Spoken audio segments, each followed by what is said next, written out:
بسم اللہ الرحمن الرحیم۔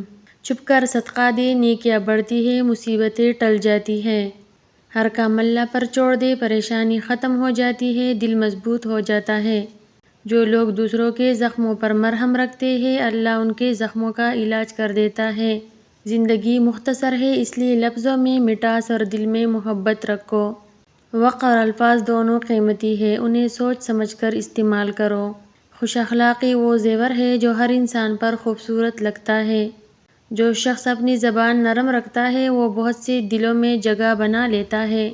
محبت کا سب سے خوبصورت روپ کسی کی عزت کرنا ہے۔ جو شخص دوسروں کی عزت کرتا ہے اس کی عزت خود بخود بڑھ جاتی ہے۔ انسان کی سب سے بڑی خوبصورتی اس کا نرم دل اور صاف نیت ہوتی ہے۔ زندگی میں خوش رہنا ہے تو دوسروں سے کم اور اپنے رب سے زیادہ امید رکھو۔ ایک چمچ شہد میں چند قطرے لیموں کا رس ملا کر چہرے پر لگائیے، 10 منٹ بعد دھو لیں، جلد تر و تازہ محسوس ہوگی۔ بالوں کا گرنا، ناریل کے تیل میں تھوڑا سا میتھی دانہ ڈال کر گرم کریں اور بالوں کی جڑوں میں لگائیں، بال گرنا بند ہو جائے گا۔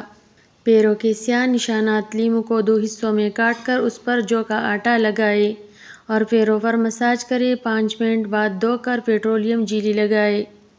ناک کے کیل، ناک پر کولڈ کریم سے مساج کریں اور ململ کے کپڑے سے صاف کر لیں۔ پھر لیموں کے رس والے چھلکے سے ناک کو رگڑیں۔ بالوں کی چمک، سر دھونے کے بعد ایک مگ پانی میں 1 لیموں کا رس ملا کر بالوں میں ڈالیں، بالوں میں قدرتی چمک آ سکتی ہے۔ دانتوں کا درد، ادرک کا ٹکڑا یا لونگ درد والے دانت کے پاس رکھیں، دھنیا ابال کر اس کے پانی سے کلیاں بے کی جا سکتی ہیں۔ پھٹے ہونٹ، رات کو سونے سے پہلے ہونٹوں پر گھی یا ویسلین لگائیں، ہونٹ نرم رہیں گے۔